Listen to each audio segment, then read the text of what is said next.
ओम शांति। आज 12 जनवरी 2024 आज की साकार मुरली के अनमोल मधुर महावाक्य हैं।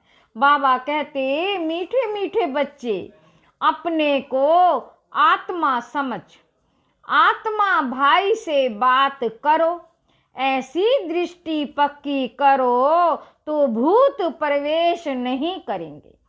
जब कोई में भूत देखो तो उससे किनारा कर लो।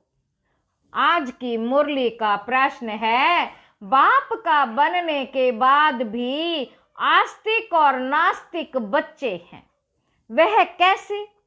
उत्तर है, बाबा कहते, आस्तिक वह हैं जो ईश्वरीय कायदों का पालन करते, देही अभिमानी रहने का पुरुषार्थ करते, और नास्तिक वह हैं जो ईश्वरीय कायदों के खिलाफ भूतों के वश हो आपस में लड़ते झगड़ते हैं। आस्तिक बच्चे देह सहित देह के सब संबंधों से बुद्धि योग तोड़ अपने को भाई भाई समझते हैं। नास्तिक देह अभिमान में रहते हैं। ओम शांति। पहले पहले बाप बच्चों को समझाते हैं कि है बच्चे, बुद्धि में सदा यह याद रखो कि शिव बाबा हमारा सुप्रीम बाप भी है, सुप्रीम शिक्षक भी है, सुप्रीम सतगुरु भी है। यह पहले पहले बुद्धि में जरूर आना चाहिए। हर एक के अपने को जान सकते हैं, हर एक के अपने को जान सकते हैं कि हमारी बुद्धि में आया व नहीं। अगर बुद्धि में आता है याद तो आस्तिक है, नहीं आता है तो नास्तिक है।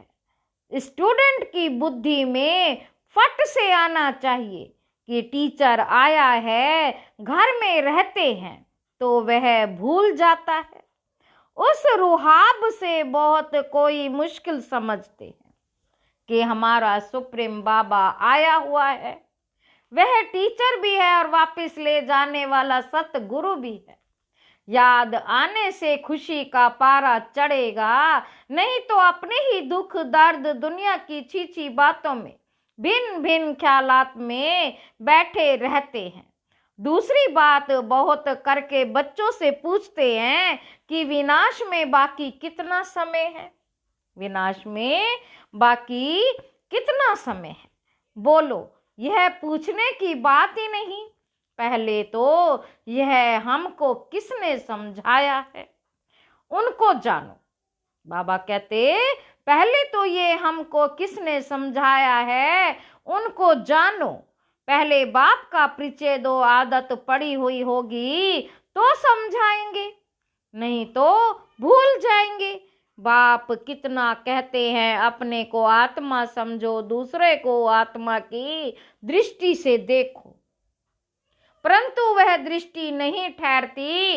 रुपए से एक आना भी मुश्किल बैठता, जैसे बुद्धि में ठहरता ही नहीं।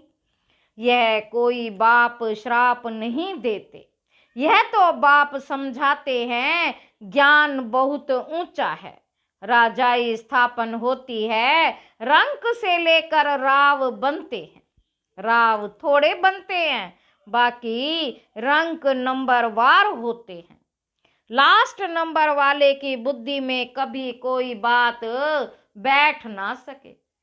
तो पहले जब किसी को भी समझाते हो तो शिव बाबा का जो 32 गुणों वाला चित्र बनाया है उस पर समझाना चाहिए।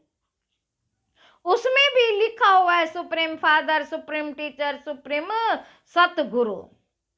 पहले जब ये निश्चय होगा, बाबा कहते, पहले जब ये निश्चय होगा कि समझाने वाला सुप्रीम फादर है तो फिर संशय नहीं लाएंगे। बाप बिगर ये स्थापना कोई कर ना सके। तुम जब समझाते हो कि यह स्थापना हो रही है तो उन्हों की बुद्धि में ये जरूर आना चाहिए कि इन्हों को समझाने वाला कोई है। कोई मनुष्य मात्र तो ऐसे कह ना सके कि यह राज्य स्थापन हो रहा है, तो पहले पहले बाप का निश्चय पक्का कराना है। हमको परमात्मा बाप पढ़ाते हैं, यह कोई मनुष्य मत नहीं है, यह ईश्वरीय मत है। नई दुनिया तो जरूर बाप द्वारा ही स्थापन होगी। पुरानी दुनिया का विनाश यह भी बाप का ही काम है। यह निश्चय जब तक नहीं होगा तो पूछते ही रहेंगे कि कैसे होता है।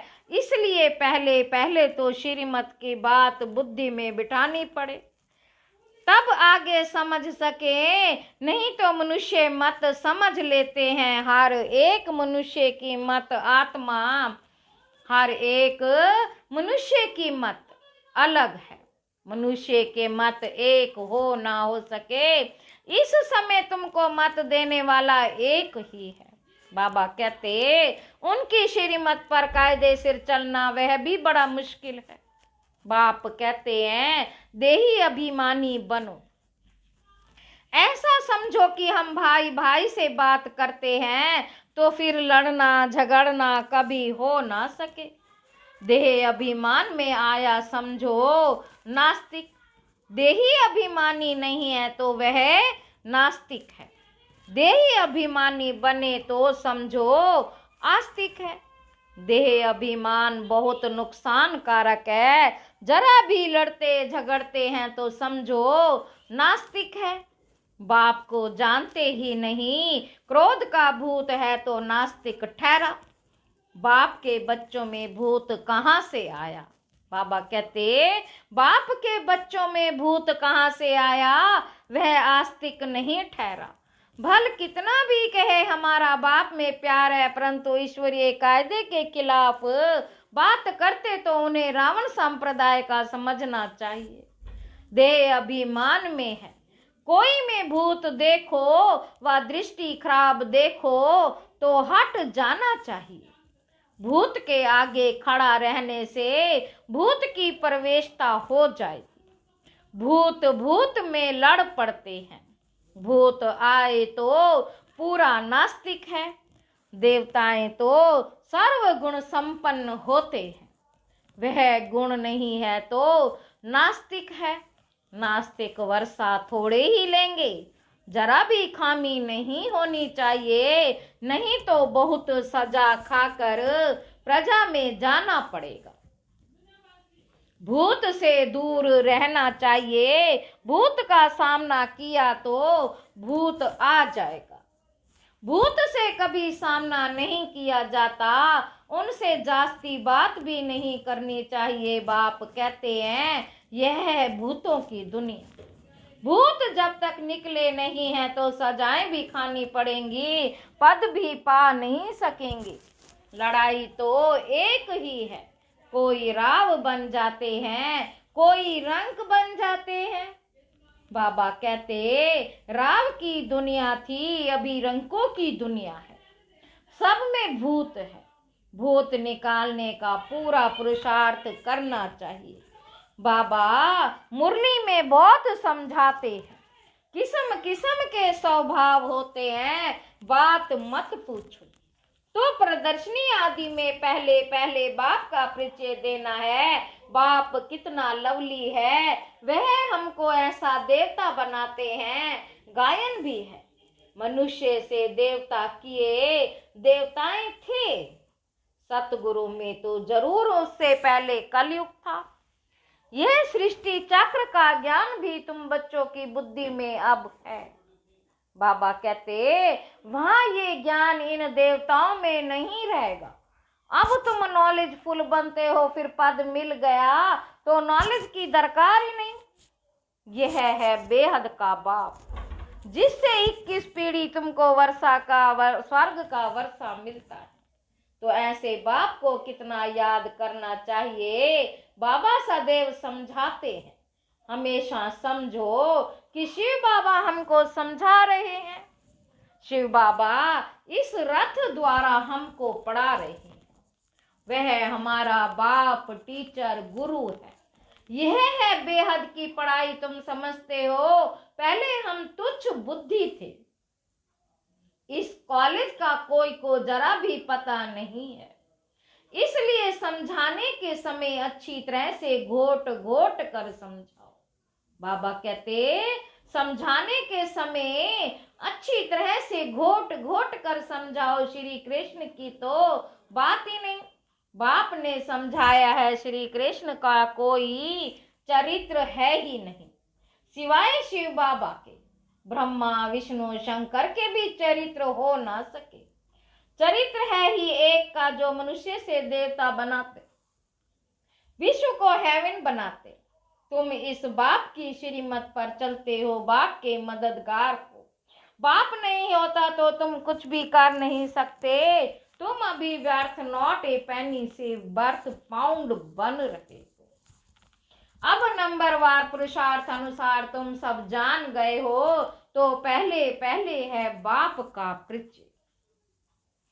सतयुग में देवताओं की बेहद की बादशाही है, उनके राज्य में और कोई था नहीं। अभी तो कलयुग है, अभी तो कलयुग है। कितने ढेर धर्म है, यह एक ही आदि सनातन देवी देवता धर्म कब स्थापन हुआ, यह कोई की बुद्धि में नहीं है। तुम बच्चों की भी बुद्धि में नंबरवार पुरुषार्थ अनुसार है, तो पहले बाप की महिमा पर अच्छी तरह से समझाना चाहिए। हम जानते हैं जरूर बाप से हमको पहचान मिली है। बाप कहते हैं सर्व का सदगति दाता भी मैं हूँ। कल्प कल्प मैं तुम बच्चों को राय देता हूँ कि अपने को आत्मा समझो और मुझे याद करो, तो आत्मा पतित से पावन बन जाएगी।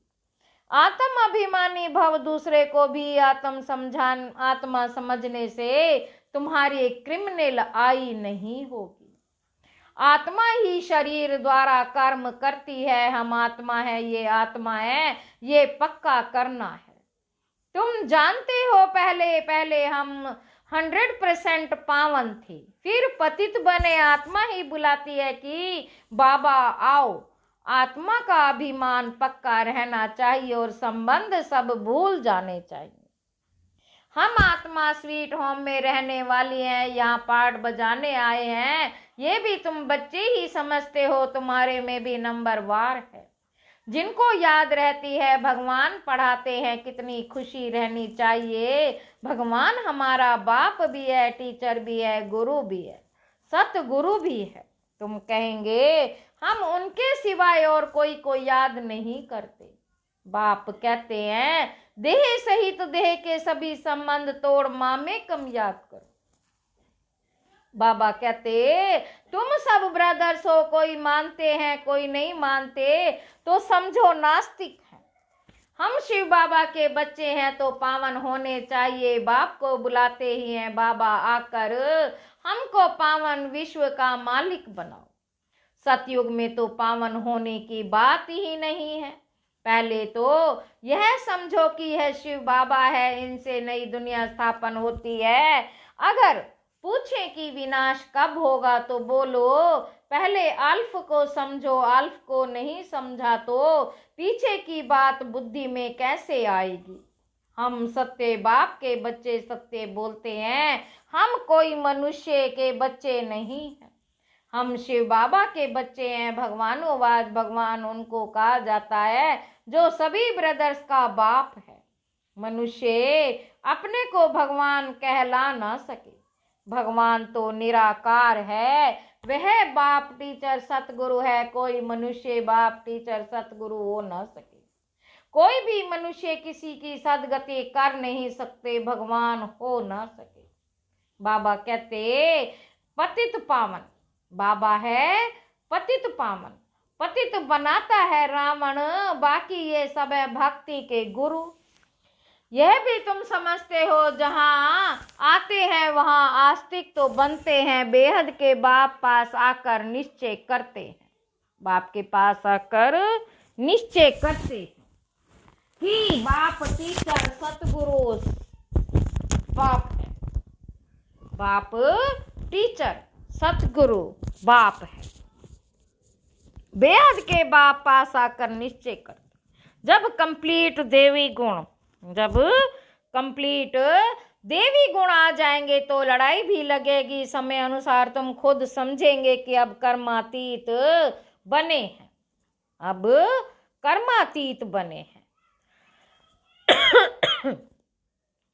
अभी कर्मातीत अवस्था हुई कहाँ है, अभी बहुत काम है, बहुतों को पैगाम देना है, बाप से वर्षा लेने का तो सबको हक है।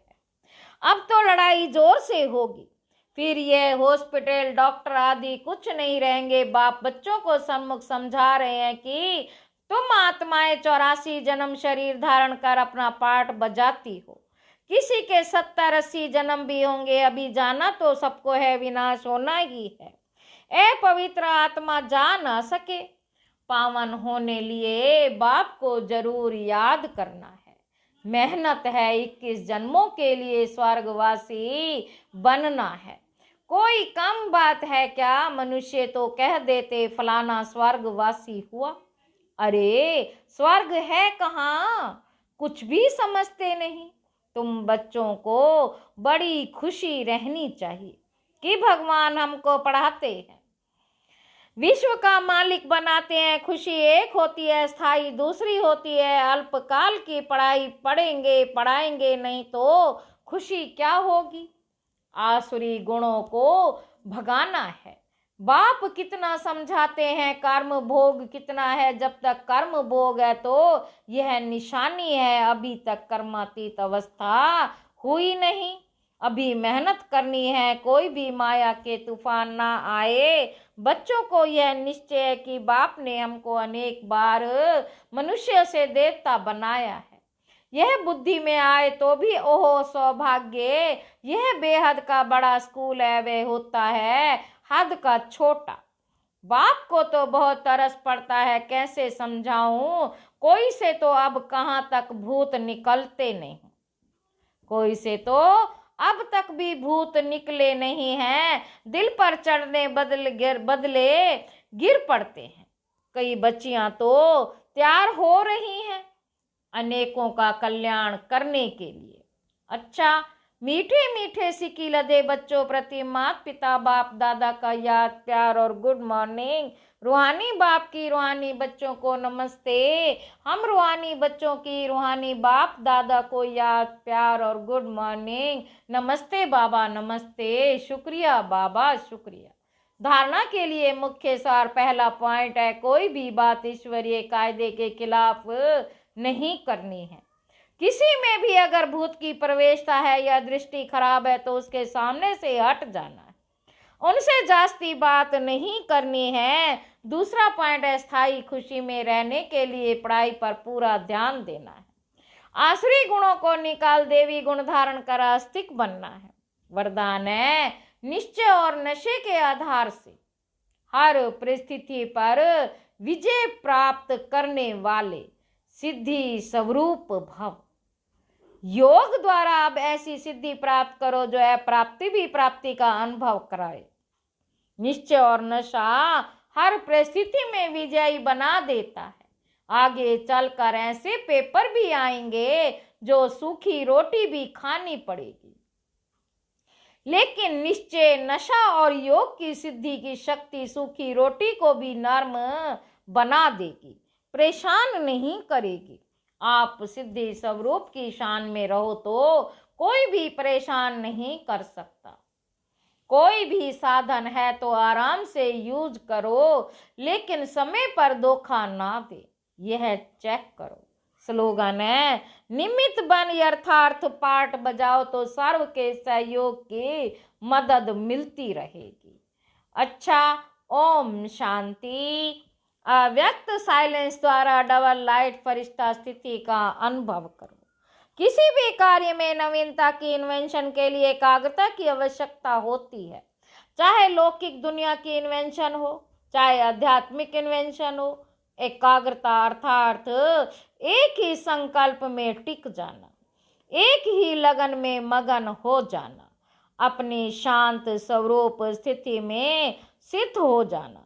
इससे बुद्धि का भटकना सहज ही छूट जाएगा। देह और देह की दुनिया सहज भूल जाएगी और डबल लाइट फरिश्ता स्थिति का अनुभव होने लगेगा। ओम शांति।